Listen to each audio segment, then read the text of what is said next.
Managing urban water resources contaminated with toxic chemicals is a problem being faced in the Aberjona River watershed just north of Boston, Massachusetts. The Aberjona River and its tributaries run through 9 heavily populated towns, including Woburn and Winchester. The industrial history of this area has been a magnet for urban development, but it has also set the stage for long-term contamination problems. I got involved with the Aberjona River in July of 1979 when I came home from the hospital with my second child and found out that I live here in this home, which is 3/4 of a mile from the Industriplex site, which was at that time listed as number 5 on the national priorities list, and the EPA considered it one of the largest hazardous waste sites in the country. And we learned that the first chemical company was located on the banks of the Aberjona in 1850, I think it was, and that was known as the Woburn Chemical Works, which later became the Merrimack Chemical Company. From the Woburn Chemical Works, it grew into one of the largest chemical manufacturing operations in New England. And as was the problem in the past, or the practice in the past, waste was dumped out behind the property. We also began to document the various tanneries. There were over 100 tanneries located on the banks of the Aberjona, which spanned approximately a 100-year history. And again, waste from those tanneries was dumped in the river and on the banks of the river and out on the properties of the tanneries. This early concentration of industry during an era when the impacts of toxic waste disposal were not well understood, left behind a legacy of contamination that continues to this day. This legacy includes 2 Superfund sites in Woburn, the Wells G&H site and the Industriplex 128 site. Wells G&H were drinking water wells supplying the town of Woburn. When organic solvents were detected in the water and a high incidence of childhood leukemia was found in the local residents, the site received considerable media attention. On the other hand, the even more potentially devastating contaminants at the Industriplex site upstream have gone largely unnoticed by the public. We're standing at the north end of the Halls Brick holding area. This small pond is adjacent to a former industrial area on which a variety of chemical manufacturing operations took place during the past century. The sort of manufacturing that occurred includes munitions manufacture, especially during World War I, also the manufacture of arsenical-based pesticides, and finally sulfuric acid manufacture. A result of this has been released to the environment of a variety of both organic and inorganic compounds. Many of the organics include those associated with manufacture of explosives, the solvents that are ubiquitous on almost any industrial site. And among the inorganics, we particularly have paid attention to arsenic and also lead. There was a large area of soil contamination. So what was done at that site to prevent direct contact with that soil was a cap was constructed, generally consisting of a geotextile layer, which is a synthetic fabric type material covered over the contamination, and then over that a layer of clean soil. It was innovative for its time, I think, to actually construct the cap around operating businesses, make sure that they can still operate. It was kind of a unique brownfields movement, and it's one of the original sites. Now that the original contamination site has been capped and redeveloped, the threat of direct contamination within the Industriplex site has been controlled. However, from a watershed perspective, the potential for harm is far from over. Well, what we see here is evidence that this pond is directly down gradient, or downstream, if you will, from the industrial site.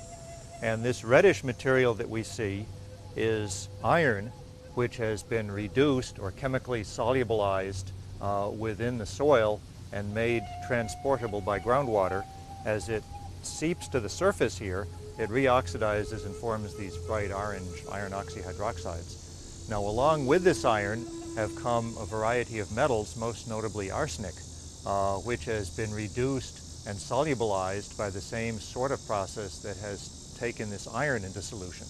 And this arsenic is also being transported with the groundwater and is coming to the surface along with the iron. Those sediments are being distributed throughout the river. And we have been told repeatedly by some of the government agencies that we don't need to worry about that anymore because those sediments will become buried.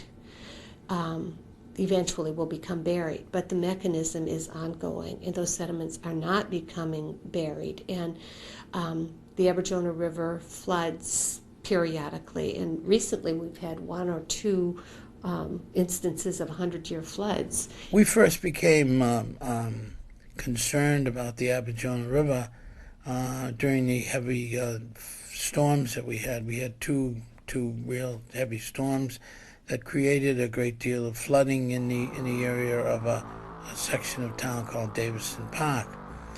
And during those storms, the water inundated a lot of the property of the residents, and we were concerned because of the industrial plex property in Woburn and what contamination would be in the river that's being deposited upon the property of the residents along the Aberjona River. So we were able to, with the cooperation and the assistance of the MIT group, Dr. Eamon and Dr. Bravander, we were able to get them to come in and do some testing along the Aberjona River. And we were surprised at with the counts that we got, the high levels of arsenic. Well, there has been talk about just declaring the whole watershed a disaster area. There are houses all along the banks of the river. There's recreational areas and parks along the banks of the river. People go there and they're unaware of the fact that they're walking along or their kids are playing in high levels of arsenic, chromium, and lead. In the east, I don't think that we have the luxury of writing off an urban watershed. I mean, in the Mystic River watershed, which includes the Aberjona, there are maybe 7 or 8% of the population of Massachusetts living here. And that's a lot of people, and you can't just write off their environment, the one that they live in and drink water out of and spend time in every day. So in this watershed, there seems to be a big tie-in between low economic communities, low economic bracket communities, and pollution. This is the case all over, I'm sure. It's certainly the case in Massachusetts. And there was a recent study done on environmental justice, and out of the 15 most heavily impacted communities in the state, in Massachusetts, for negative environmental impacts, 8 out of the 15 are actually in the Mystic River watershed. So I think that not only is it doing a disservice to the community as a whole to ignore urban rivers, but it's actually targeting the poorest and most economically disadvantaged people that we have. There are no simple answers to the problems facing the Aberjona watershed. The need for urban green space must be balanced with the mandate to protect human health and the desire to protect the remnants of a natural environment that exists along urban waterways. What is clear is that the Superfund process may actually work contrary to the ideals of sustainable water management. Superfund is the law, it's a liability law in that it establishes how the government can establish the responsible people for the contamination found at a site. Generally, the properties that are part of the site themselves are very much a part of the process. And after the decision made at the site, often we see a drop-off in the participation of part of the community. It wasn't science that drove the decision making, but it also was the lack of public process and the lack of a collaborative process among the various entities involved. And as science developed, as we knew more about the site, as we knew more about the extent of contamination, the decision about how to clean up the site never changed. And so it wasn't driven by the science, it was driven by this negotiated settlement. And it's done a tremendous disservice to us. Well, for the most part, everyone has very similar goals, and that is to improve the environment and to improve the water quality of watersheds and rivers and streams. I mean, certainly nobody wants to have it degraded. So we do have that common goal. But sometimes there are differing opinions on how we meet those goals. So that's where some conflict may arise. For a state organization such as DEP, they're often limited by budgets. One of the first things I did when I started was to look back on water quality data in this watershed. And the further back in time I looked, the more the state seemed to do.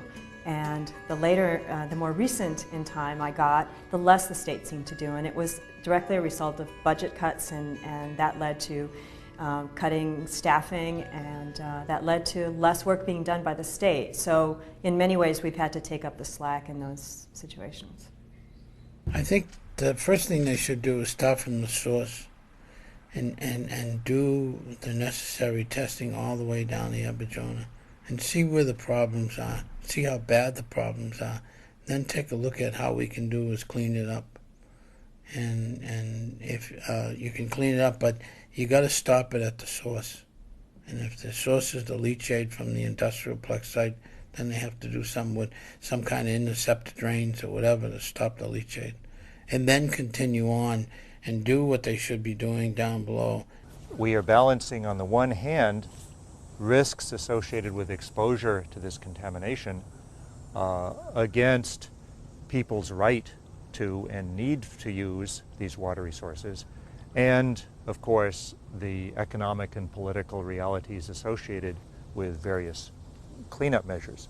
They did have a meeting here about a couple of months ago with some of the representatives from the congressmen, the senators, and as a result of that, I think we were starting to get somebody to begin to listen. Up until then, nobody was listening. But I think that that meeting they had with the EPA and so forth, which is how many years later? How many years later?